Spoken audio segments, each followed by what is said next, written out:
She threw me out on the street the day after my son's funeral, claiming the house was hers now.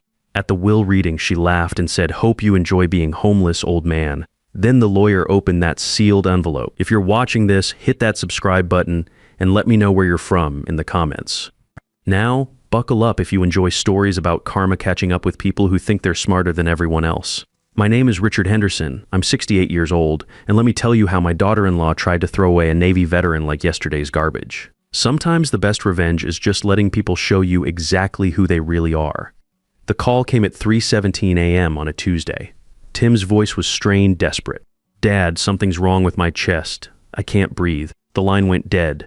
By the time I got to the hospital, my 45-year-old son was gone. Massive heart attack. The doctor said, nothing they could do. Jennifer stood next to me in that sterile waiting room, and I caught something in her expression that didn't sit right. Relief. I told myself I was imagining things in my grief. What father wants to believe his daughter-in-law is calculating her next move while his son's body is still warm? "What happens now?" I whispered. Still trying to process that Tim, my healthy, hardworking boy, was simply gone.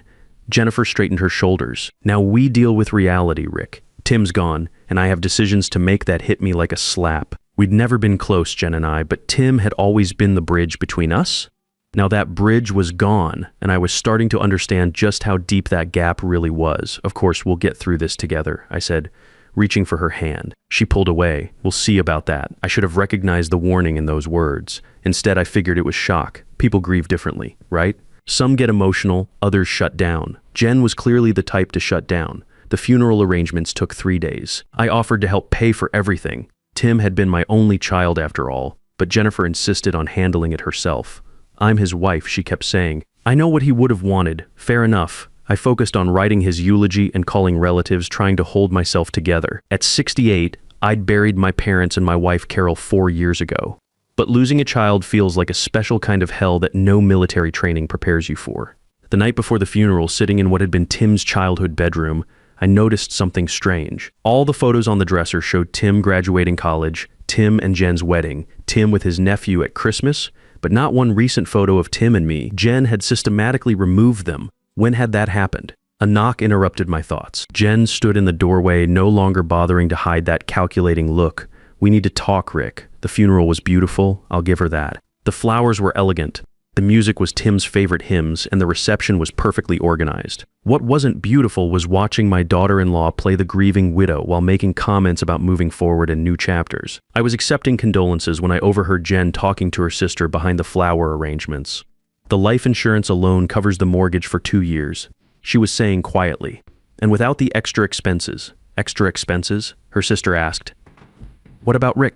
Where will he go?" Jen's laugh was sharp. "That's not my problem anymore. He can figure it out like the rest of us adults." My blood went cold. I'd been living with them for 2 years, ever since Carol died, and I sold our house to help with their down payment. Tim had insisted it would be temporary, just until I found something smaller. Somehow temporary had become permanent, and I'd gotten comfortable helping around the house, cooking dinner, being useful. Apparently I'd been naive. "Rick." Jen appeared at my elbow, her public face in place. "Could you help me in the kitchen? We need to discuss some things." I followed her through the crowd of mourners. In the kitchen, she closed the door and turned to face me. "I'm going to be direct," she said, her voice calm and businesslike. "This house is in Tim's name, which means it's mine now. I need time and space to process my grief without complications." "Complications? You living here?" "It's not working anymore, Rick. I need my privacy." That hit me like a punch to the gut. "Jen, I understand you're grieving, but surely we can work something out." "No." She held up a hand. "I've made my decision. I'll give you until tomorrow evening to pack your things. That should be plenty of time." I stared at her, searching for any trace of the woman who used to call me Dad, who cried when Tim proposed. That woman was gone, replaced by someone cold and calculating. "Where exactly do you expect me to go?" Jen shrugged. "You're a grown man, Rick. You'll figure something out." That was pretty cold. Tim would be horrified by this conversation. "Tim's dead," she said flatly. "And the sooner you accept that, the better off we'll both be." I packed my life into 4 suitcases and 2 boxes. 68 years reduced to what would fit in my truck. As I folded my navy dress blues and wrapped my few remaining photos, I kept waiting for Jen to come upstairs and apologize, to say she'd spoken in grief, and of course I could stay until I found somewhere else. She never came at exactly 6 p.m. the next day. She appeared in my doorway with her arms crossed. "Time's up, Rick." I zipped the last suitcase and looked around the room that had been my home for 2 years. The walls were bare now, stripped of the few personal touches I'd been allowed. It looked like a guest room again, which I guess it always had been. I'll need a few minutes to get everything to the truck. I'll help you. It wasn't an offer. It was a statement. We made 3 trips in silence. As I loaded the last box, I turned to say goodbye, maybe to make one final appeal. I know you're angry with me for some reason, I said quietly. I wish I knew what I'd done wrong. Jen's expression didn't soften. You didn't do anything wrong, Rick. You just exist in my space, in my life, in my way. Tim felt sorry for you, but I don't. The honesty was brutal and somehow cleaner than the polite fiction we'd been maintaining. I see. I got into my truck and rolled down the window. Will there be a formal reading of Tim's will? I assume he left instructions. Why would he leave you anything? Jen's voice was genuinely puzzled. You're not his wife, and it's not like you contributed financially. That was pretty ironic. The $40,000 I'd given them for the down payment might disagree. But clearly Jen had convinced herself it was a gift, of course. Silly of me to assume. I drove away heading toward the Hampton Inn on Route 9, the closest place I could afford while figuring out what came next.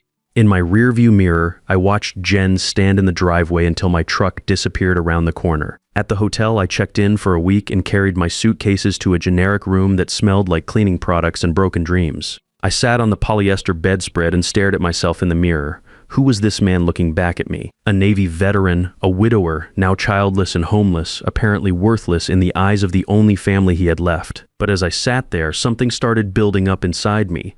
Not despair, though that was there too. Something sharper, something that felt like anticipation. Jen thought she'd won. She thought she'd successfully discarded the inconvenient father-in-law and claimed her prize. What she didn't know was that Tim had been a much better son than she'd ever given him credit for. 2 weeks into my hotel stay, just as I was seriously worried about my savings, the call came from Tim's lawyer. Mr. Henderson, this is Charlie Davis from Davis & Associates. I handled your son's legal affairs. Yes, Mr. Davis, I remember you from the house closing. I'm calling to inform you that the probate process is complete, and there will be a formal reading of Tim's will next Tuesday at 2 p.m. in my office. Your presence is required. My presence was required. I sat up straighter. I'm sorry, but I think there might be some confusion. Jennifer seemed to think. Mr. Henderson. Davis interrupted gently. I can only tell you what Tim's will specifies, and it specifically names you as a beneficiary. I'll see you Tuesday at 2 p.m. After he hung up, I stared at my phone. Tim had left me something after all. Probably some keepsake, maybe his grandfather's watch or photo albums from his childhood. Jen wouldn't be happy about it, but she'd have to live with whatever Tim had decided. At 1:45 p.m. that Tuesday, I sat in the parking lot of Davis & Associates, watching Jen emerge from a silver BMW wearing a black dress that probably cost more than my monthly budget. She'd brought someone with her, a man in an expensive suit who kept checking his phone. When I walked into the reception area, Jen's face darkened. What is he doing here? She demanded. Mr. Henderson is here for the will reading, the receptionist replied professionally, which Mr. Henderson. Jen's voice rose. Both of you, apparently. The man in the suit, who I recognized as Jen's brother Tony, whispered something in her ear. She nodded and took a seat across from me, making it clear that whatever temporary civility might have existed was officially over. Charlie Davis appeared promptly at 2 p.m. and ushered us into his office. He was a kind-faced man in his 60s with silver hair and gentle eyes behind wire-rimmed glasses. Ladies and gentlemen, he began, settling behind his desk. I know this is difficult, but Tim was very specific about his wishes. I'll read the will in its entirety, then we can discuss any questions. Jen sat forward eagerly. Tony had pulled out a legal pad, preparing to take notes. I simply folded my hands and waited. The first part was exactly what I'd expected. Jen inherited the house, the cars, Tim's retirement accounts, and his life insurance policy. She nodded approvingly at each item, occasionally glancing at me with satisfaction. Then Davis's voice changed slightly, and I knew we were approaching something important. There is, however, one final provision that Tim added just 3 months ago. The atmosphere shifted. Jen stopped nodding and leaned forward, her eyes sharp with sudden attention. Tony put down his pen. Davis cleared his throat. To my father, Richard Henderson, who provided the down payment for our home and has never asked for repayment, I leave the contents of Safety Deposit Box 35037 at First National Bank, along with all associated documentation and account information contained therein. What safety deposit box? Jen's voice was sharp. Tim never mentioned a safety deposit box. Apparently it was something he maintained privately, Davis replied. He was quite specific that the contents should go to his father. I was as surprised as Jen, but for different reasons. Tim had never mentioned a safety deposit box to me either. "What's in it?" Tony asked. "I have no idea," Davis replied honestly. Tim simply provided the bank information and instructions that Mr. Henderson should have full access upon his death. Jen's face flushed with anger. "This is ridiculous. If there's anything of value in that box, it should be part of the estate. You're free to try contesting it," Davis said mildly. "But the provision is very clear, and Tim was completely competent when he added it. I witnessed the document myself." "When exactly did he add this?" I asked quietly. Davis consulted his notes 3 months ago, February 15th. He came in specifically to make this addition, February 15th. I remembered that date because it was the day after Valentine's Day, and Tim had seemed unusually quiet during our family dinner. Jen had been complaining about something, the neighbor's dog, I think, and Tim had barely spoken throughout the meal. "This is a waste of time," Jen snapped, standing abruptly. "Tony, let's go. We'll file a challenge tomorrow." "Actually," Davis said, pulling out another document, "before you leave, I need to inform you both that Tim left specific instructions regarding the safety deposit box contents. Mr. Henderson, he wanted you to access it within the next few days. He handed me a sealed envelope. These are the bank documents and his personal key. The bank will need to verify the death certificate and process paperwork. Usually takes about 3 business days." Jen's eyes fixed on the envelope like a hawk watching prey. "I'm coming with you to the bank. I'm afraid that's not possible," Davis interjected. "The access is restricted to Mr. Henderson only." "Bank policy. This is insane," Jen sputtered. "How do we even know there's anything valuable in there?" I stood up, clutching the envelope. "I guess we'll find out next week." 3 business days later, after providing the death certificate and completing the bank's paperwork, I finally stood before safety deposit box 3,537 at First National Bank. The bank manager, Sue Taylor, had been briefed about the situation and offered her condolences. "Box 3537 is one of our larger units," she explained as we walked through the security doors. "Your son rented it about 5 years ago and visited quite regularly." 5 years. Tim had been planning something for 5 years. Sue used her master key while I inserted Tim's key, and the box slid out smoothly. It was large, about the size of a briefcase, and surprisingly heavy. "Take all the time you need," Sue said. "I'll be at my desk when you're finished." Alone in the small viewing room, I lifted the lid. The first thing I saw was a letter addressed to me in Tim's handwriting. My hands shook as I opened it. "Dad," it began, "if you're reading this, then I'm gone. And Jen has probably shown you exactly who she really is. I'm sorry for that, but I'm not surprised. I've known for years what kind of person I married, and I've been preparing for this." My heart raced as I continued reading. "You gave us $40,000 for our house down payment. I know you thought of it as a loan, even though you never asked for repayment. I've been investing that money for the past 5 years, adding to it whenever possible. The money in these accounts isn't just repayment. It's what careful investing has grown into." I set the letter down with shaking hands and looked at the documents underneath. Bank statements, investment portfolios, account numbers. My eyes scanned the balances, $95,000 in various investment accounts, all in my name. I picked up Tim's letter again. I also discovered that Jen has been telling people you contribute nothing to our household. What she doesn't mention is that our mortgage has been automatically paid from my salary account the entire time you've lived with us. Any money you've given us went straight into investments for your future. The letter continued, "I've been documenting everything, Dad. Every email, every text, every comment she's made about you. It's all in the folder labeled documentation. I thought you should know what kind of person has been living in our house." My vision blurred as I reached for that folder. Inside were printed emails, text, screenshots, even credit card statements. Years of manipulation and deceit, all carefully documented. The final paragraph made my eyes fill with tears. "You deserve better than the way she's treated you. Take this money and build yourself a life where no one can make you feel unwanted again. And Dad, don't tell Jen about any of this until you're safely away from her. Trust me on this one. All my love, Tim." I sat in that room for nearly an hour, reading through everything Tim had left me. By the time I emerged, I had a clear picture of exactly how my daughter-in-law had been playing us both. Sue helped me transfer all the documents to a large envelope and explained the process for accessing the investment accounts. As I walked to my truck, my phone rang. "Rick," Jen's voice was falsely sweet. "I was wondering if you'd like to come by for lunch today. We could discuss what you found in that safety deposit box." I smiled at my reflection in the truck window. "That's generous of you, Jen. I'll be there at noon." It was time for Jennifer to learn that sometimes the people you underestimate are the ones who surprise you most. I arrived at Jen's house at exactly noon, carrying a small gift bag and wearing my best poker face. She answered the door in a flowing white dress, all smiles and fake warmth. "Rick, I'm so glad you came. I made chicken salad sandwiches." The dining room table was set with wedding china and fresh flowers. Jen had put real effort into this performance. So she said, settling into her chair, I've been thinking about yesterday, about that safety deposit box. Have you? I know we've had our differences, but Tim would want us to support each other. Family should stick together. Family. That was rich, coming from the woman who'd thrown me out the day after her husband's funeral. I couldn't agree more, I said evenly. Her eyes lit up. I'm so relieved.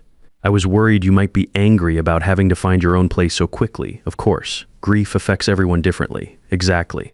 So about what Tim left you, I was thinking we could pool our resources, combine whatever was in that box with the life insurance. I have some wonderful financial advisors. That's thoughtful, but I'm curious. What makes you think there was anything valuable in there? She paused. Well, Tim was always so private about financial matters. He must have had a reason for keeping something separate. Private, interesting choice of words. You know what I mean? Men and their planning. I set down my sandwich and looked directly at her. Actually, Jen, I think Tim told you exactly as much as he thought you needed to know. Something flickered in her eyes. What did you find in the box, Rick? I reached for the gift bag. I brought you something. A little thank you gift. She unwrapped it eagerly, revealing a framed photo of Tim from his college graduation. Oh, Rick, this is lovely. I thought you should have it. After all, you were such a devoted wife. She looked up sharply. What's that supposed to mean? Nothing at all. Just appreciating how well you took care of my son. Her demeanor shifted. Rick, you're being cryptic. Just tell me what was in the box. Documents mostly. Very interesting reading material. What kind of documents? Financial records, investment statements, correspondence. I paused meaningfully. Quite a few printed emails and text messages. The color drained from her face. Tim was quite thorough in his record keeping. I pulled out my phone and opened the photos Tim had taken of various conversations. Would you like to see one? This is from about 6 months ago. I turned the screen toward her, showing a text to her sister. God, I can't wait until that old man finally moves out. Then we can turn his room into the home gym I've been wanting. Jen lunged for my phone, but I pulled it back. There are dozens more. Tim was apparently very good at documentation. Stop. And then there's the email where you're laughing with your sister about how gullible I am. I set the phone down. By the way, planning my eviction while Tim was still alive? That was forward thinking. Her composure cracked completely. He had no right to save private messages. Actually, he had every right. It was his house, and you were discussing his father. I leaned back. The question is, what are we going to do about this? What do you want? I don't want anything from you, Jen. I never did. Then why are you doing this? You threw me out of my home the day after my son's funeral. You told me Tim felt sorry for me, that I'd contributed nothing. I stood up slowly, but here's what you didn't understand about Tim. He saw everything. Jen gripped the table edge, knuckles white. Every cruel comment, every manipulation, every lie. He documented all of it, not to hurt you, but to protect me. You can't prove any of this would hold up in court. Court? I laughed. Sweetheart, I'm not taking you to court. You're not. Why would I? You've already given me everything I need. I pulled out Tim's folder and placed it on the table. Tim left me more than just text screenshots, Jen. She stared at the folder like it might bite her. Bank statements showing the house payments were automatically deducted from Tim's salary the entire time I lived here. Email chains between you and Tony discussing the Rick situation. Credit card statements showing luxury purchases on the same days you told Tim we couldn't afford groceries. Her breathing became shallow. You want to know what I found most interesting? This email thread where you and Tony discuss having me declared incompetent so you could access my pension. You never followed through. Know why? Because Tim figured out what you were planning, what steps. I smiled pleasantly. That's interesting, because according to these investment statements, I have quite a bit worth protecting. That's impossible. You're living in a hotel. I'm living in a hotel by choice while I figure out my next move, not because I can't afford better. How much? She whispered. That's none of your business. I'm his wife. I have a right to know. You had a right to know what your husband left you. The house, cars, life insurance, retirement accounts. You made out very well. Jen shot to her feet. You manipulative old fool. How exactly would I be stealing anything? Everything I have was given to me by my son. He was my husband. Yes, he was. And apparently he knew exactly what kind of wife you were. Jen stared at me, then switched tactics. Rick, please, let's be reasonable. I know I've been difficult since Tim died. I was grieving, but we're family. Family. Yes, you mentioned that. Right after you told me Tim felt sorry for me. I didn't mean that. I was upset. Oh, but you did mean it. That's what makes Tim's documentation so valuable. What do you want from me? An apology? Fine. I'm sorry. There's nothing to discuss. If Tim left you significant money, we need to plan how to manage it responsibly. You mean help me spend it properly. I picked up my jacket. Jen, let me be clear. The money Tim left me isn't an inheritance that fell into my lap. It's the return on the $40,000 I gave you for the house, plus 5 years of investment. Her mouth fell open. $40,000. Did you think it was a gift? Tim said it was a family contribution. Tim was preserving both our pride, but he never forgot it was a loan. I pulled out my phone and opened the banking app. $95,000. Jen grabbed the table to steady herself. That's half as much as the life insurance. Yes, it is. That money should be split between us, should it? Based on what? I'm his wife, and you're just his father. That hit me, but instead of pain, I felt clarity. You're right, Jen. I'm just his father. The man who raised him, supported him, and lent him the down payment for the house where you threw me out like garbage. I headed for the door, and apparently that was enough for Tim to make sure I'd never have to depend on anyone's charity again. Wait, Rick, we can work this out. I paused in the doorway. What exactly do you think we need to work out? I pulled out one more document. Tim also documented your spending habits, including the $15,000 you charged to credit cards in the month before he died. Her face went ashen. Spa treatments, designer clothes, a weekend in New York, all while telling Tim you were worried about money for groceries. Jen collapsed into her chair, the fight going out of her. You don't understand the pressure I was under. What pressure? Everyone expected me to be perfect. Tim's colleagues, the neighbors, my family. I looked at her sitting there in her designer dress, in her beautiful house complaining about appearances. No, Jen, I don't. Because I was too busy actually taking care of your husband while you were spending his money. She was crying now, ugly tears that smeared her makeup. I can't lose everything. You're not losing everything. You inherited a $500,000 house, $200,000 life insurance, and retirement accounts. You're set for life if you manage it properly, but it's not enough for the life I planned. Then maybe you planned the wrong life. I walked to the door. Behind me, Jen slumped in her chair, face gray, breathing shallow, complete defeat. The moment when someone realizes they've lost everything they thought they were entitled to. I can't, she whispered. I can't lose everything. You're not losing everything, Jen. You're losing things that never belonged to you in the first place.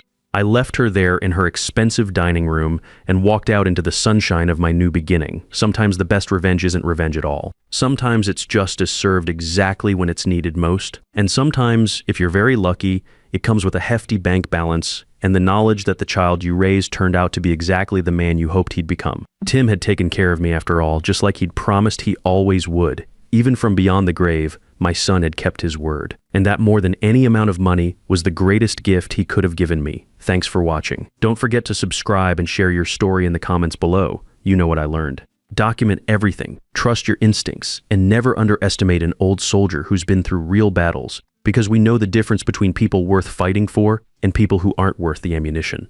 Here's the thing about respect. You can't demand it, you can't buy it, and you sure can't fake it forever. But when you've earned it honestly through years of service and sacrifice, it has a way of protecting you even when you think you're all alone.